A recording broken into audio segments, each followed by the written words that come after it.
Hi friends, welcome back to my channel.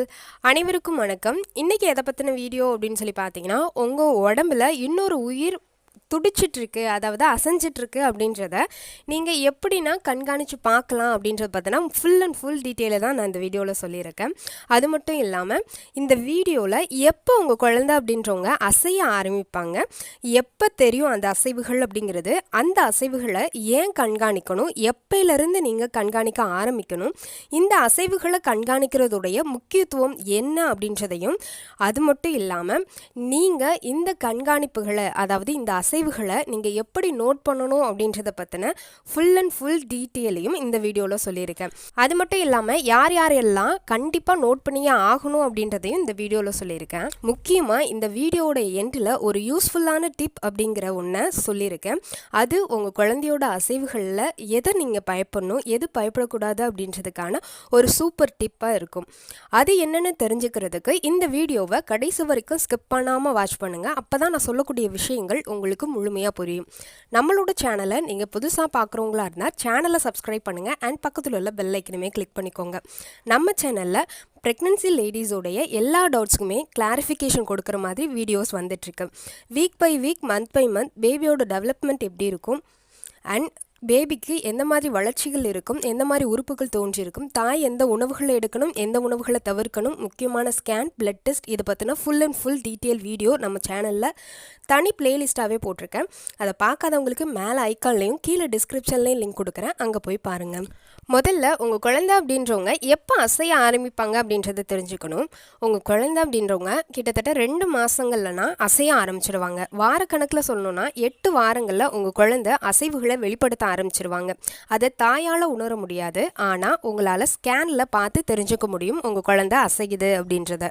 நீங்கள் எப்போ உங்களோட குழந்தையோடைய அசைவுகளை உணர முடியும் அப்படின்னு சொல்லி பார்த்தீங்கன்னா 16வது வாரத்துலனே உங்களால் குழந்தையோடைய அசைவுகளை உணர முடியும். ஒல்லியாக இருக்கக்கூடிய பெண்கள் 16வது வாரங்களில் உங்கள் குழந்தையோட அசைவுகளை பார்க்கலாம். அதுவே கொஞ்சம் வெயிட் அதிகமாக இருக்க பெண்களாக இருக்கட்டும், இல்லை வயிற்று பகுதிகளில் தொப்பை இருக்கிற பெண்களாக இருக்கட்டும், இவங்க 20 to 24 வாரங்களுக்கு அப்புறம் கூட உங்களுடைய குழந்தையோடைய அசைவுகளை தெரிஞ்சுக்கலாம். கிட்டத்தட்ட 5 மாதங்களுக்கு பிறகு கூட உங்களுக்கு குழந்தையோட அசைவுகள் தெரியும். இது நார்மலான ஒன்று தான். இதுவே 2வது குழந்தைக்கு நீங்கள் கர்ப்பமாகி இருந்தீங்கன்னா உங்கள் குழந்தையோட அசைவுகளை வேகமாகவே தெரிஞ்சுக்க முடியும். கிட்டத்தட்ட 4வது மாதங்களே உங்களுக்கு குழந்தையோட அசைவுகள் தெரிய ஆரம்பிச்சிடும். இந்த அசைவுகளை எப்படி உங்களால் உணர முடியும் அப்படின்னு சொல்லி கேட்டிங்கன்னா 4வது மாதம் 5வது மாதங்கள்லனா உங்கள் வயிற்றில் ஏதோ பட்டாம்பூச்சி பறக்கிற மாதிரி, இல்லை பட்டாம்பூச்சி துடிக்கிற மாதிரி ஒரு ஃபீல் இருக்கும். அதாவது ஏதோ ஒன்று துடிச்சிட்டு இருக்க மாதிரி உங்களுக்கு ஃபீல் இருக்கும். அது உங்கள் குழந்தையோட அசைவாக தான் இருக்கும். இதுதான் 4லேருந்து 5வது மாதத்தில் ஏற்படக்கூடிய குழந்தையோட அசைவுகளை நீங்கள் உணரக்கூடிய விதம் அப்படிங்கிறது. இதுவே 6, 7, 8 மாதங்களில் உங்கள் குழந்தையோட அசைவுகள் அதிகரிக்க ஆரம்பிச்சிருக்கும். 6, 7, 8 இந்த 3 மாதங்களுமே உங்கள் குழந்தை அதிகமாக உதைக்க ஆரம்பிப்பாங்க, அதிகமாக பரண்டு படுக்க ஆரம்பிப்பாங்க, நிறைய அசைவுகளை வெளிப்படுத்துவாங்க. அதை உங்களால் உணர முடியும். அதுவே 8, 9 மாதங்களுக்கு அப்புறம் உங்கள் குழந்தையோட அசைவுகள் குறைய ஆரம்பிச்சிடும். இந்த 6, 7, 8 மாதங்களில் உங்கள் குழந்தை அசைகிறதுக்கு வயிற்றில் நல்ல ஸ்பேஸ் இருக்கும், அதனால நல்லா அசைவாங்க. ஆனால் 8, 9 மாதங்களில் வயிறு பெருசானாலுமே உங்கள் குழந்தையோட சைஸும் பெருசாகிறதுனால அவங்களால அசைவுகளை அதிகமாக வெளிப்படுத்த முடியாது. அதனால தான் உங்கள் குழந்தையோடைய விக்ரசிவ் மூமெண்ட்ஸ் எல்லாமே கம்மியாகும் இந்த 8, 9 மாதங்களில். விக்ரசிவ் மூமெண்ட்ஸ்னால் என்ன அப்படின்னு சொல்லி பார்த்தீங்கன்னா கிக் பண்ணுறதுன்னு சொல்லுவாங்கல்ல, குழந்தை உதைக்குதுன்னு சொல்லக்கூடியது தான் விக்ரசிவ் மூமெண்ட்ஸ் அப்படின்னு சொல்லுவாங்க. அந்த கிக்கோடைய கவுண்ட் அப்படிங்கிறது குறைய ஆரம்பிச்சிடும். பொதுவாக உங்கள் குழந்தை அப்படின்றவங்க எப்போவுமே உதைச்சிட்டே இருக்க மாட்டாங்க. அதாவது கிக் மூமெண்ட்ஸ் மட்டுமே உங்கள் குழந்தை அப்படிங்கிறவங்க வெளிப்படுத்த மாட்டாங்க. கை கால்களை திருப்பும் பொழுது, இல்லை முண்டும் பொழுது, அந்த மாதிரியான சிம்டம்ஸ் கூட, அந்த மாதிரி அசைவுகள் கூட உங்களுக்கு சில நேரங்களில் உதைக்கிற மாதிரியான ஃபீல் அப்படிங்கிறது இருக்கும். இதுதான் பேசிக்காக இருக்கக்கூடியது. ஒரு நாளைக்கு பேசிக்காக உங்கள் குழந்தை அப்படின்றவங்க 1 மணி நேரத்துக்கு 3லேருந்து 6 டைம் அசைவுகளை தெரிவிக்கும். இந்த 1 மணி நேரத்தில் 6 அசைவுகள் அப்படிங்கிறது எல்லா நேரங்களும் இருக்குமான்னு கேட்டிங்கன்னா கண்டிப்பாக இருக்கிறதுக்கு வாய்ப்பு குறைவு.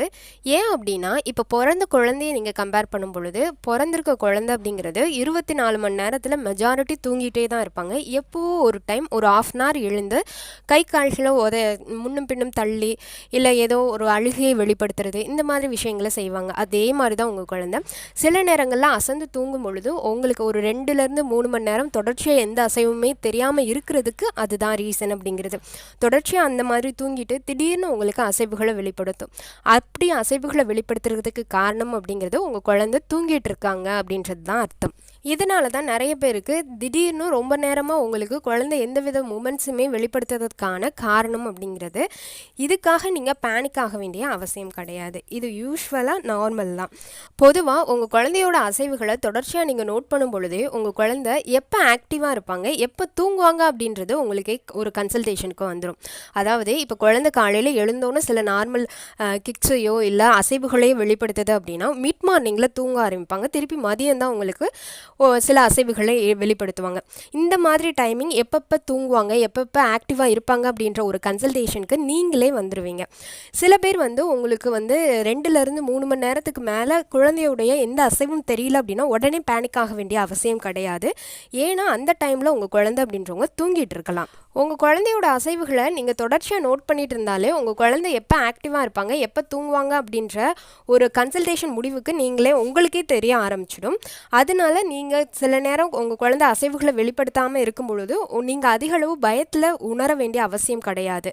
அதுக்கு தான் நீங்கள் நார்மலாகவே ஒரு 5th மந்த்துக்கு மேலேயே உங்கள் குழந்தை என்னென்ன அசைவுகளை எந்தெந்த டைமில் நம்மளுக்கு வெளிப்படுத்துகிறாங்க அப்படின்றத நோட் பண்ணுறது ரொம்பவும் நல்லது. குறிப்பாக 2 மணி நேரம் 3 மணி நேரம் கழித்து உங்கள் குழந்தை அசைவுகளை வெளிப்படுத்துகிறாங்க அப்படின்னா அதில் முக்கியமாக 3லேருந்து 6 அசைவுகளை இருக்கிற மாதிரி பார்த்துக்கோங்க. அந்த மாதிரி வெளிப்படுத்துகிறாங்களா அப்படின்றத நோட் பண்ணி வச்சுக்கோங்க.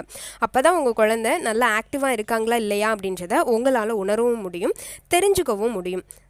இது 28 வீக்ஸ் மேலே இதை ரொம்பவும் நோட் பண்ணுறது நல்லது. 28 வீக்ஸுக்கு முன்னாடி நார்மல் மூமெண்ட்ஸ் இருக்கிறது நார்மல், அதை நோட் பண்ண வேண்டிய அவசியமும் கிடையாது. ஆனால் 28 வாரங்களுக்கு அப்புறம் இதை ஒரு நோட்லேயோ இல்லை ஆப்லேயோ நீங்கள் ஒவ்வொரு டைமும் உங்கள் குழந்தை அசைவுகளை வெளிப்படுத்தும் பொழுது அதை கணக்கு வைக்கிறது ரொம்பவும் நல்லதுன்னே சொல்லுவேன். அதுக்கு முன்னால் சில அசைவுகள் அப்படிங்கிறது இருக்கிறது ஓகே, ஆனால் ஒரு நாள் ஃபுல்லாமே உங்கள் குழந்தைக்கு எந்தவித அசைவுகளும் இல்லைன்னா உடனே டாக்டரை பார்க்குறது ரொம்பவும் நல்லது. 28 வாரங்களுக்கு முன்னாடி உங்கள் பேபி மூமெண்ட்ஸை நீங்கள் நோட் பண்ண வேண்டிய அவசியம் கிடையாது. ஆனால் 28 வாரங்களுக்கு அப்புறம், அதாவது 5வது மாதம் 6வது மாதங்களுக்கு மேலேனா உங்களுடைய குழந்தையோட அசைவுகளை நோட் பண்ணுறது ரொம்பவும் அவசியம்.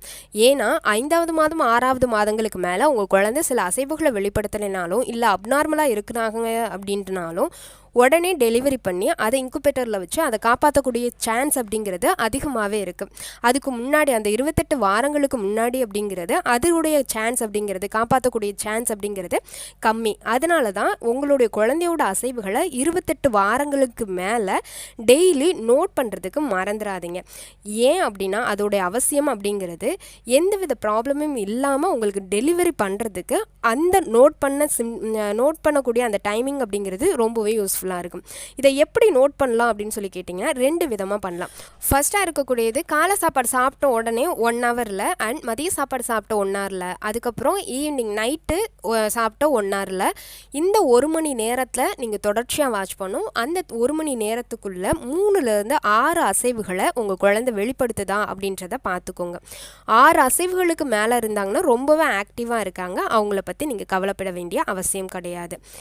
காலையில் இருந்து மதியம் வரை அசைவு தெரியலையா, ஹாஸ்பிட்டல் போங்க.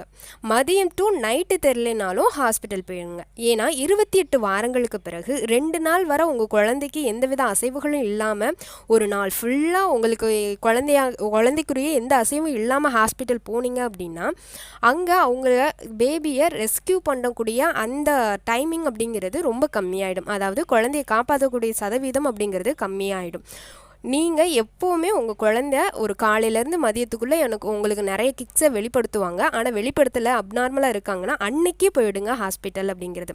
2வது அப்படிங்கிறது மதியத்துக்கு மேலே உங்கள் குழந்தை மினிமம் ஒரு 10 மூமெண்ட்ஸ்க்கு மேலே 10 அசைவுகளுக்கு மேலே வெளிப்படுத்துகிறாங்களா அப்படின்றத கணக்கு எடுத்துக்கோங்க. எக்ஸாம்பிளுக்கு 1 மணிலேருந்து கணக்கு எடுத்துக்கிட்டிங்க அப்படின்னா 3 மணிக்குள்ளே உங்கள் குழந்தை 10 மூமெண்ட்ஸ்க்கு மேலே வெளிப்படுத்தணும். அப்படி வெளிப்படுத்தலை அப்படின்னா திரும்பவும் செக் பண்ணுங்கள். அப்படி திரும்பவும் செக் பண்ணி அந்த 10 மூமெண்ட்ஸ் அப்படிங்கிறது வந்தது அப்படின்னா ஒரு ஹாஃப் அ டேக்குள்ளே கட்டாயம் ஒரு 10 அசைவுகளாச்சும் இருக்கணும் உங்கள் குழந்தைக்கு. அப்படி அந்த அசைவுகள் 10க்கும் கம்மியாக இருந்ததுன்னா அப்போவுமே டாக்டரை போய் பார்க்குறது ரொம்பவும் நல்லது. நார்மலாக 1 ஹவருக்கு 3லேருந்து 6 டைம் வந்து உங்கள் குழந்தை அப்படிங்கிறவங்க தன்னுடைய அசைவுகளை வெளிப்படுத்துவாங்க. இது கம்பல்சரி எல்லாருக்குமே இருக்கிறதுக்கு வாய்ப்பு இருக்குது. சிலருக்கு 1 ஹவருக்கு ஒன்ஸ் வந்து செக் பண்ணுங்கள். நீங்கள் 1 மணி நேரம் வரைக்கும் செக் பண்ணிட்டீங்க, எந்த அசைவுகளும் அதாவது அந்த 6 அசைவுகளுக்கு கம்மியாக இருக்குன்னா உடனே கவலைப்பட வேண்டிய அவசியம் கிடையாது. அடுத்த 1 மணி நேரம் எக்ஸ்ட்ராவே எடுத்துக்கோங்க. எடுத்துக்கிட்டு பேபி எந்த அளவுக்கு மூமெண்ட்ஸை வெளிப்படுத்துகிறாங்க அப்படின்றத கால்குலேட் பண்ணி பார்த்துக்கோங்க. இது நார்மலாக இருக்கக்கூடியது தான். நீங்கள் இதுக்காக கவலைப்பட வேண்டிய அவசியம் கிடையாது. மினிமம் உங்கள் குழந்தை அப்படின்றவங்க 10 மணி நேரத்தில் ஒரு 10லேருந்து 12 அசைவுகளையாச்சும் வெளிப்படுத்தணும். அப்படி வெளிப்படுத்தலை அப்படின்னா டாக்டரை பார்க்குறது நல்லது. உங்கள் டாக்டரே உங்கள்கிட்ட சொல்லுவாங்க, மினிமம் ஒரு 10 மணி நேரத்துக்குள்ளே உங்கள் குழந்தை அப்படின்றவங்க 10-12 அசைவுகளையாச்சும் வெளிப்படுத்தணும் அப்படின்றது தான். யாரெல்லாம் இந்த அசைவுகளை ரொம்பவும் நோட் பண்ணணும், அதாவது குறித்து வச்சுக்கிறது ரொம்பவும் அவசியம் அப்படின்னு சொல்லி பார்த்தீங்கன்னா, அனிமியா இருக்கிறவங்க, அதாவது இரத்த சோகை இருக்கிறவங்க, பிளட் லெவல் கம்மியாக இருக்கிறவங்க, குண்டாக இருக்கிற பெண்கள், அதாவது வெயிட்டு அதிகமாக இருக்கக்கூடிய பெண்கள், உங்களுடைய ப்ரெக்னன்சியில் டாக்டர் ஏதாவது ரிஸ்க் அப்படின்றத சொல்லியிருப்பாங்க. சிலருக்கு வந்து கர்ப்பப்பை வாய் வந்து தச்சிருப்பாங்க. அந்த மாதிரி இருக்கக்கூடிய பெண்கள், சுகர், பிபி இது எல்லாமே அதிகமாக இருக்கக்கூடிய பெண்கள், இவங்க எல்லாருமே உங்கள் குழந்தை ஆக்டிவாக இருக்காங்களா இல்லையா அப்படின்றது தெரிஞ்சு வச்சுக்கிறது ரொம்பவும் நல்லது. அந்த அசைவுகளை நோட் பண்ணுறதும் ரொம்பவும் நல்லதுன்னே சொல்லுவேன்.